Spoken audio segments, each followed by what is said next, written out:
everybody, once again, it's time for Off the Top Sportscast. I'm John, and that guy right there is Roy. Roy, I have our subject of the day. But first, please like and subscribe. We love all the comments. We love all the love. Our topic is going to be the NBA. There's a lot of things going on right now. The NBA product is taking a hit. It is much different than it has been in the past. Roy, they tried to do a little something with the All-Star game.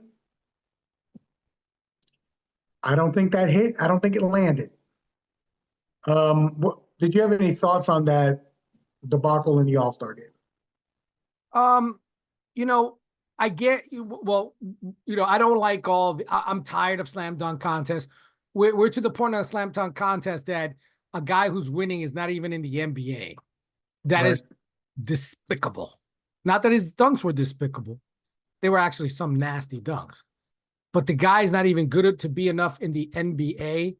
Then we're having the G League versus NBA players, and the G League are putting these guys to task.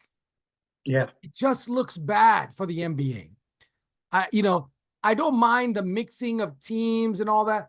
I kind of think what I would like is let's get away from this whole 3-point. What was the other skills challenge where Paul and Vimbe were doing they were just going for time. And guys, these guys don't want to do this. Right. These guys don't want to do this. You know what I say? Give them time off to rest. Make it a situation where it's about the fans. So you know what?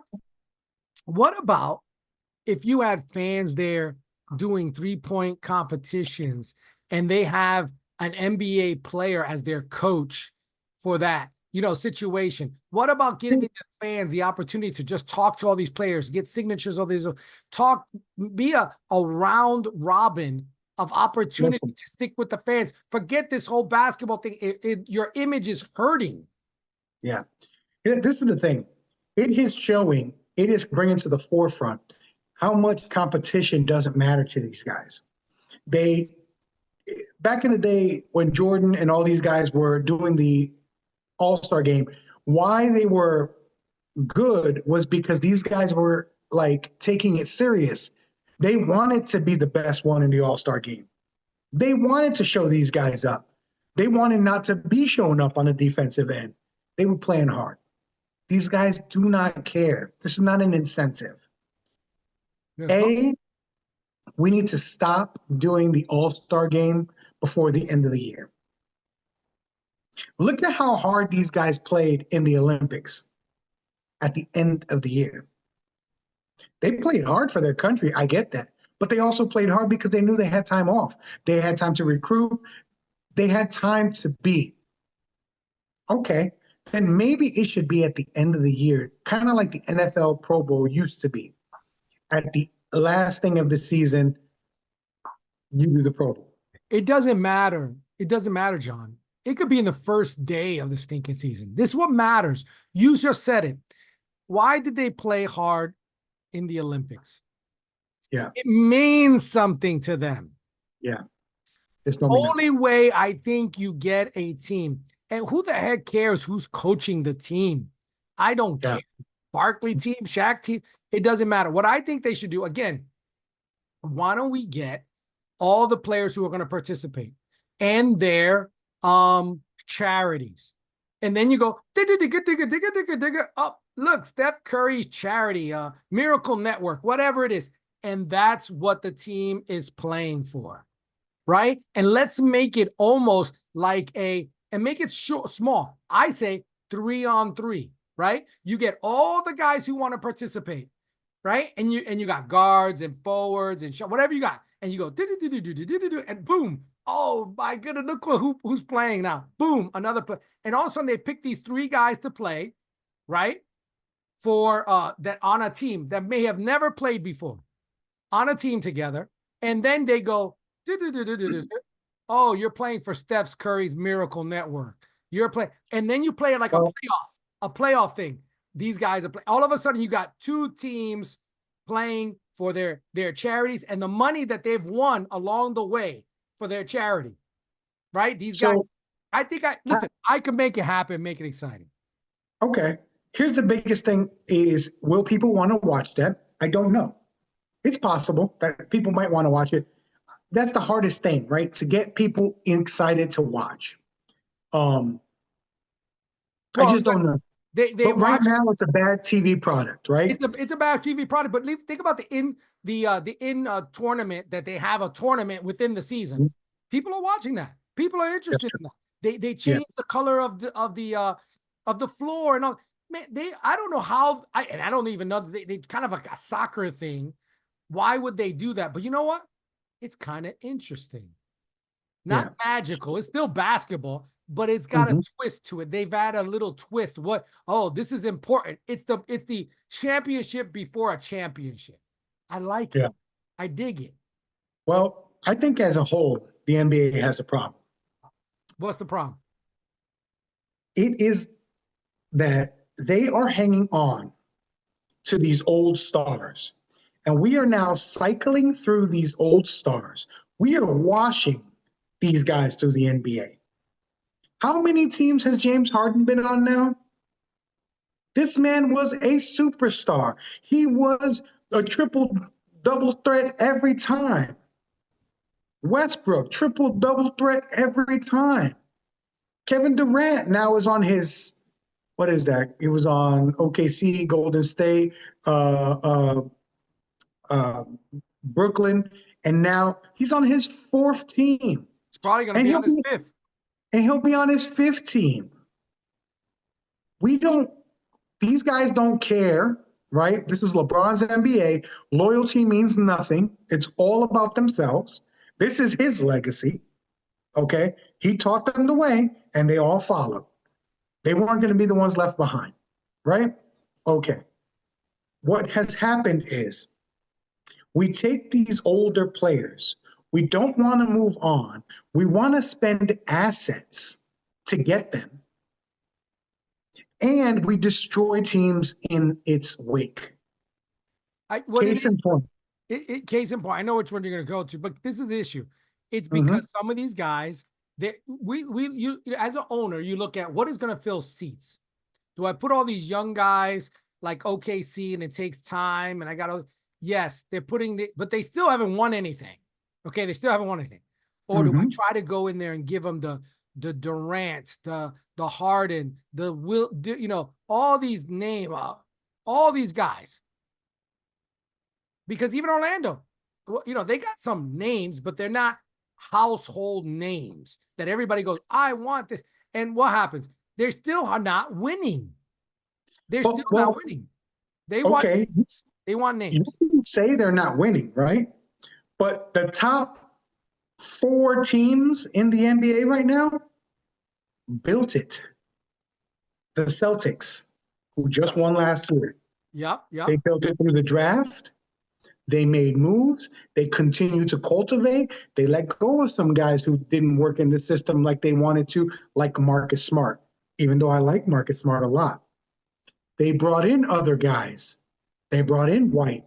And then finally, the final piece was Porzingis. Here you go. We're going to give you not a star player, a guy who has a role and can do his role. And then, boom, they won a championship. The Cleveland Cavaliers have been leading the East this whole time. They got Mosley. They got these young pieces. They built it. They took guys away who weren't working for Cleveland. They brought some new guys in. And what happens? Okay, we need a guy to put us over the top.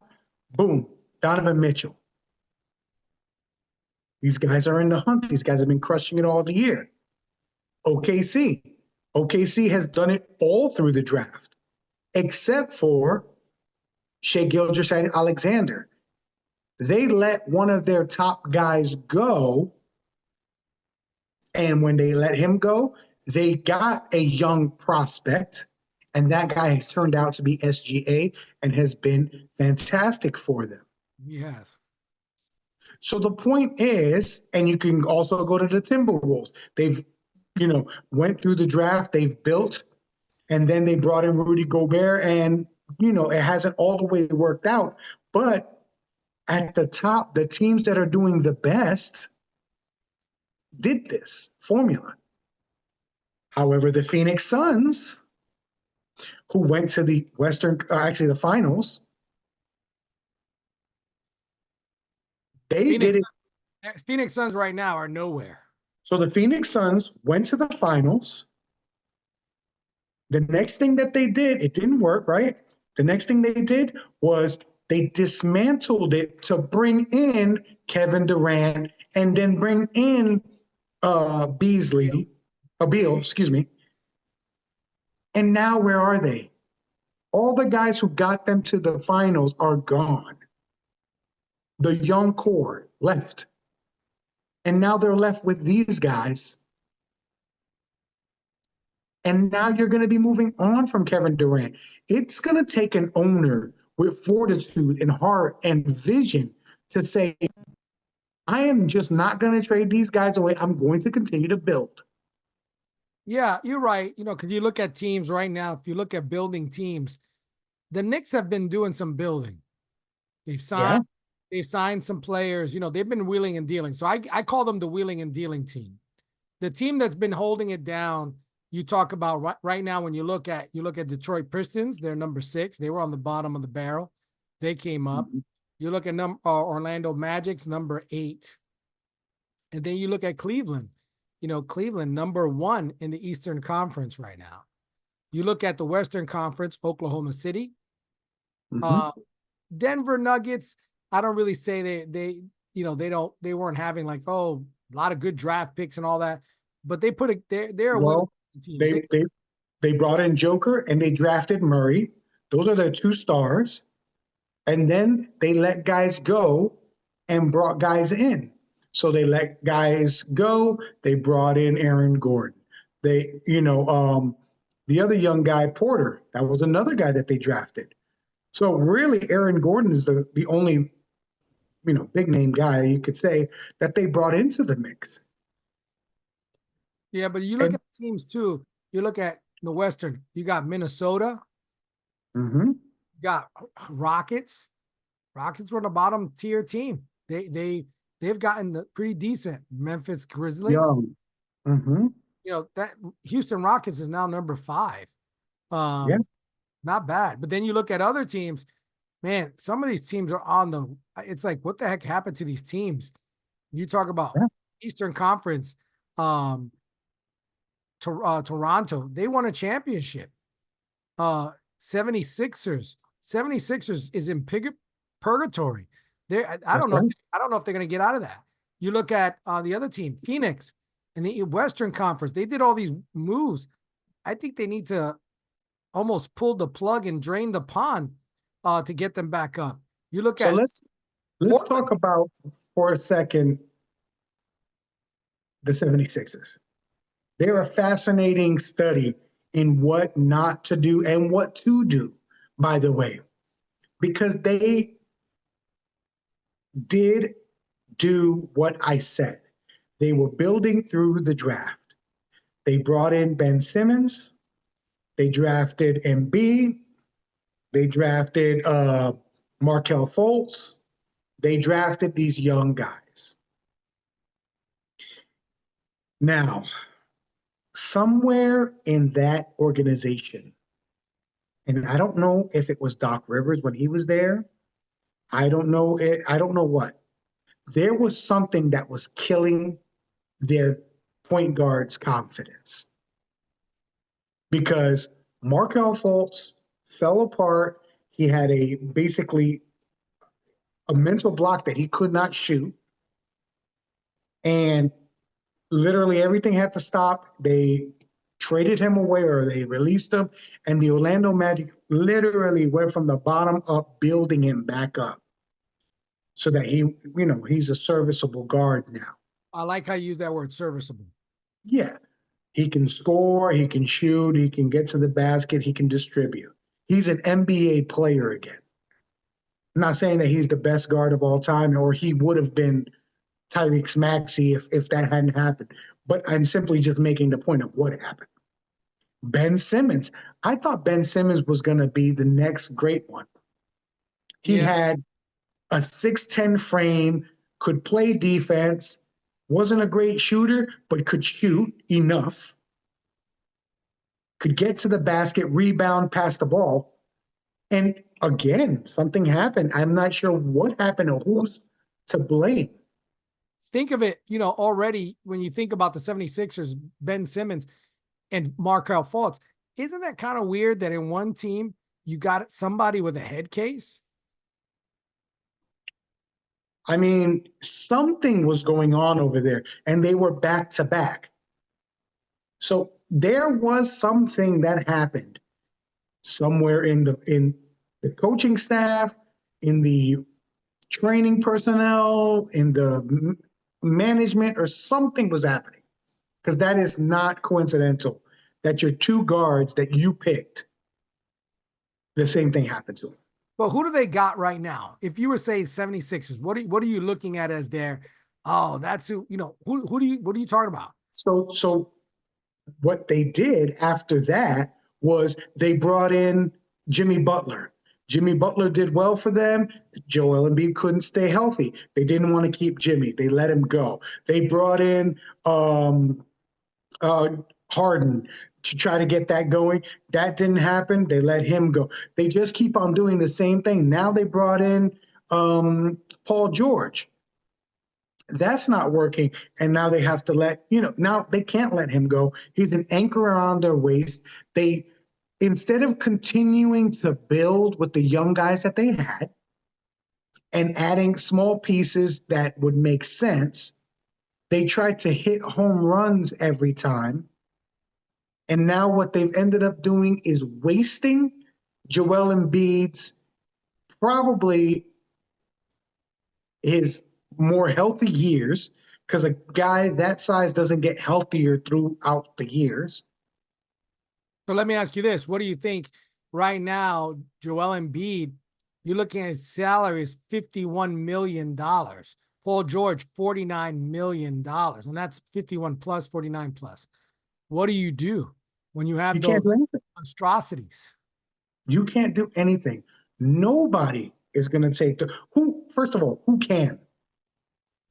And if you can take those, why would you spend that money on a guy that basically before the season started, when he was fully healthy, said, yeah, I'm not playing back-to-back games. Who would you say is the only one to keep on that team?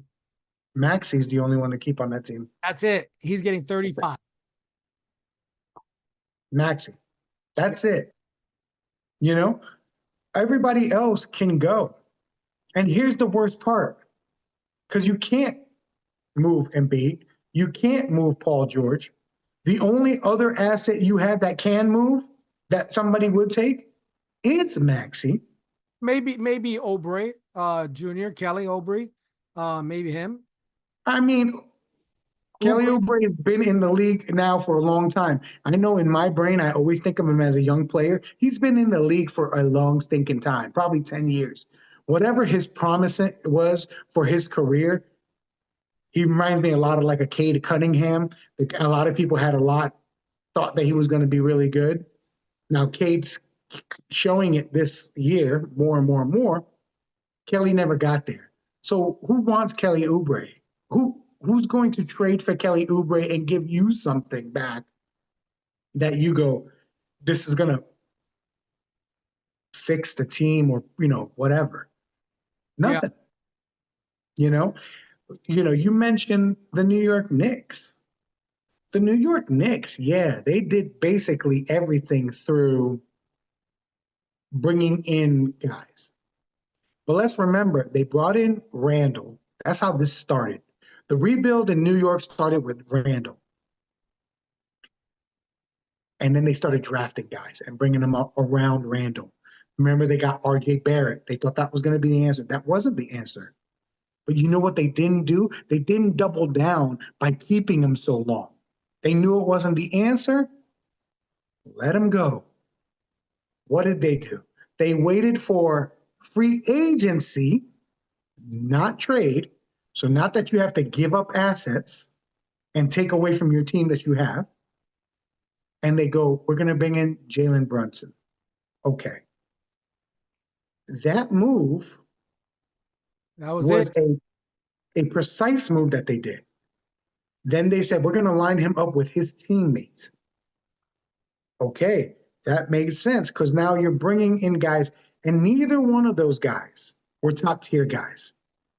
It's not, you're not bringing in a Paul George or, Harden or Westbrook.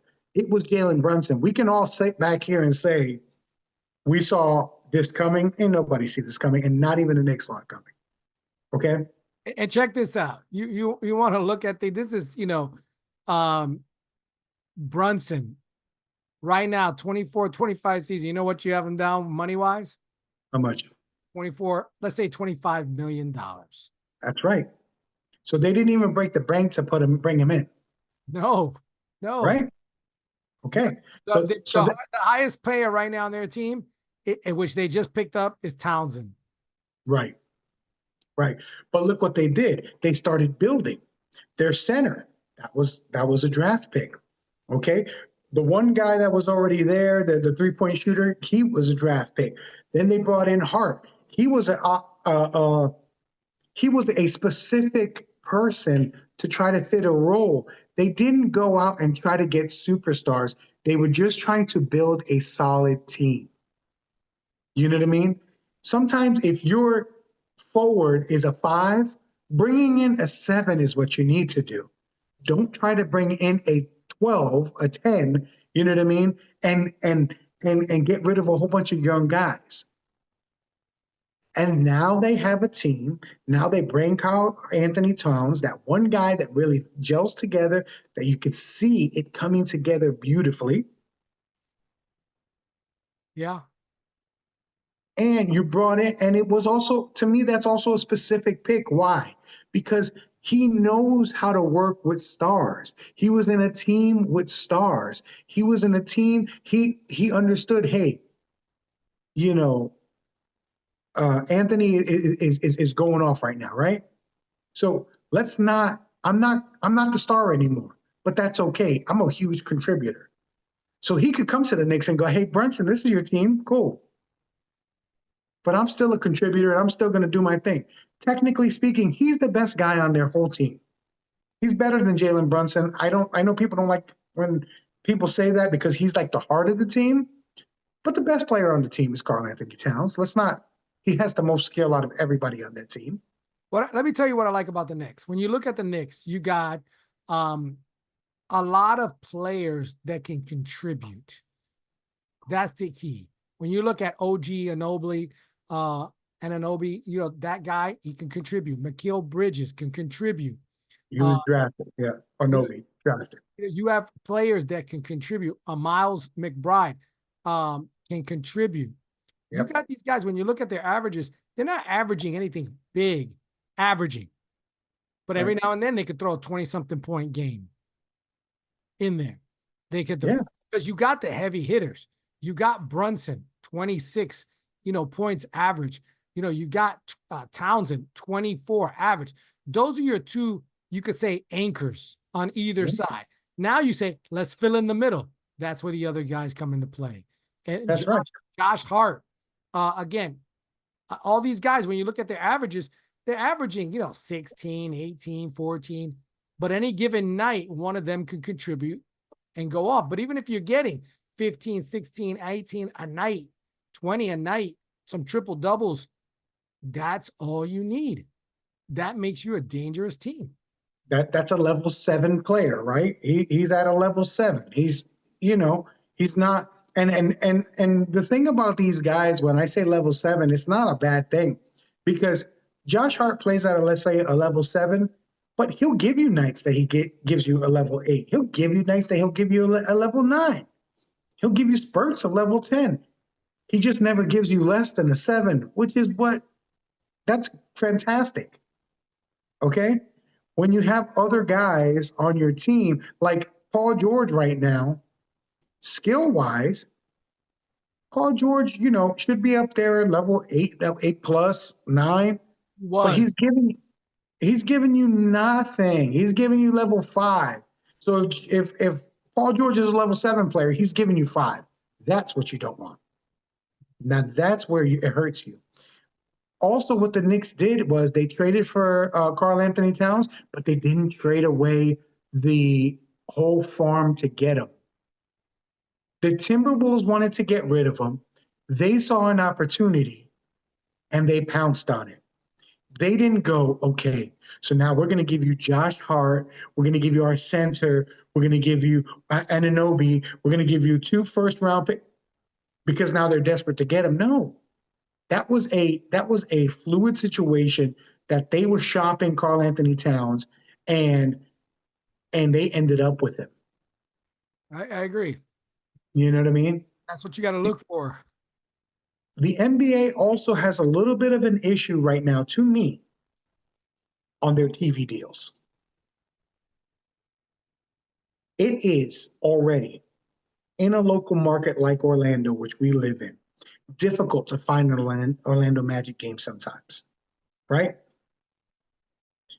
The only games I find a lot of times are the TNT games. Now you're going to make it even more difficult, taking it to ABC and the Paramount Plus or whatever the app is that they're now going to be using so that you can try to find these games. I think they have shot themselves in the foot. I'm not saying don't take that broadcast money, but they should have left games that TNT could do, because not only are you going to lose a lot of the heart and soul and personality of the NBA, which those guys kind of created and foster, right? Like every other TV show is trying to be inside the NBA. Let's not get confused. They literally put panels together that look exactly like inside the NBA. They're trying to make it happen. And now you're not going to have it. So to me, what they should have done, either you were going to do it on the NBA network. So now everybody has a focal point. I can go to the NBA network and I'm going to have NBA network number 1, number 2, number 3, number 4, and number 5, so that I can get as many games out to my people as possible. Or you keep it on you keep it on what's working. I like what you said, but I also say keep it as it was working. People watch or listening. I think that was the way to go. Anything you mess with too much is the same way now. They're starting to talk about expansion teams. Right. Listen, you got enough good players to keep things going the way they are. You milk that down and they're talking possibly 3. Who cares what areas got teams? If anything, you know what I say? You really want a team? Go to some of these places and try to buy a team. As a city, somewhere, owners, go there and go, hey, I'll buy. I'm just saying, Wizards, go buy the Wizards and bring them to Vegas. I don't understand trying to expand when right now you don't have enough stars to accommodate the teams you have. So how are you planning? You're planning to expand to what end? Because the star. Let me mention the teams. You tell me the areas. I can guess one. Who? I can guess that Seattle's going to be one. Vegas is 1. Seattle is 2. Right. After that, check this out. Mexico City, Vancouver, Kansas City, Louisville. And then you want to hear the pinnacle of the iceberg here? What's that? Paris. What a nightmare for teams at home team in Paris. So far, these markets that I'm talking about, Louisville, Kansas City, Vancouver, Mexico City, How are they going So, to get any support? and didn't we do Vancouver already? Wasn't the Grizzlies in Vancouver? Good point. We did this game Been there. already. It didn't work, right? Vancouver's a hockey town. They don't want us. True. So that's silly. Kansas City, just because they have a very popular NFL team now, you think now they're supposed to be they're a super fan base that you can go in there and now make a team and they're just going to accept your team? That's what they're hoping. Can't Yeah. trying to ride the coattails, Kansas City Chiefs, Kansas City Royals, who are hot right now. It's a bad for the NBA. Adding But more teams is gonna be the hole in the ship to try to get. How do they start giving what team? Oh, let's have the expansion draft and all. Come on, man.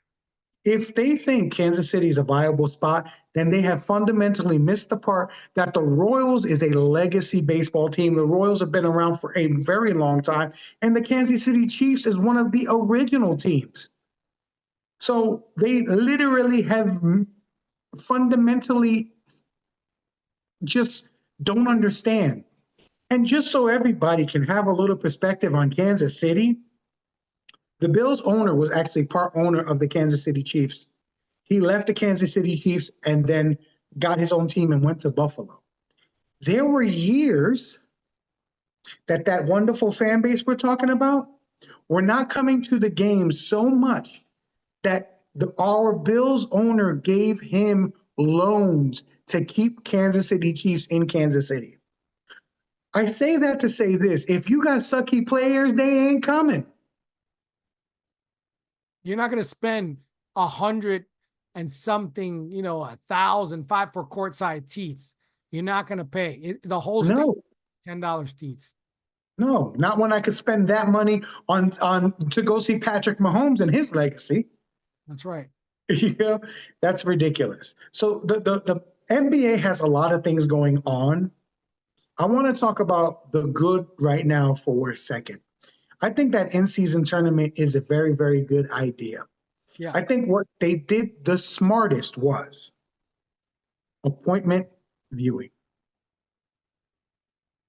The NBA, I don't want to say it's hard to catch, but you can't schedule yourself to it. The in-season tournament happens on Thursdays. When it starts, it's every Thursday night. That is something very easy to track. It's very easy to remember to watch. I know there's a game on Thursday. It's one of the in-season tournament games. And when you click it on, you immediately know it's on and it's in city because the floor looks different, the game looks different. It's so smart of them. I agree. So they know how to do this. We could go on and on about the NBA. I think we should, we should leave it. We're in the sense that we're saying, hey, there's problems. Now we need to come up like I used to have a boss that said, just don't give me the problems, give me the solution. Right. So the question really becomes, I think the biggest question for another conversation and maybe even the fans, what are the solutions? What do we do? We know we like the in tournament. I like that. And we could talk a little bit about that. You know what I mean? They did change up the what do you call it? The All-Star. Oh, yeah. It gave us a change up. Maybe we need to investigate that and visit that, because maybe that could be expanded on better in the NBA, for the NBA, that all-star, that mixer that they gave us, a little taste. Maybe that could be done. They gave us a lot. They gave us the G League against, they had freshman players, 2 years, but they have a lot of players playing around. And I kind of dug certain facets about that I think they can expand. But the NBA can do one thing, and it is you focus on these guys who are doing these things. You focus on LeBron and the Lakers, whether they're good or not. Mm-hmm. You're focused on the Suns. Why? Because KD is there, whether they're good or not. when Golden State was good or not, you're still focused on them. But man, focus on the teams that are doing good and the guys you want to be the example, so that people can do it the right way and know that they are going to get rewarded with more games, like Oklahoma City, small market, Cleveland, small market, and all these other small market teams. If you do it the right way, you're going to get promoted, you know? So, guys, go ahead and tell us if you have any ideas on what the NBA can do to fix what's going on right now. All right. Roy, this was a good conversation, and we want everybody to do one thing and one thing only. Talk to a stranger about sports today. Make it happen. Subscribe, like, hit the button, give us the thumbs up. We appreciate your comments. Thank you very much.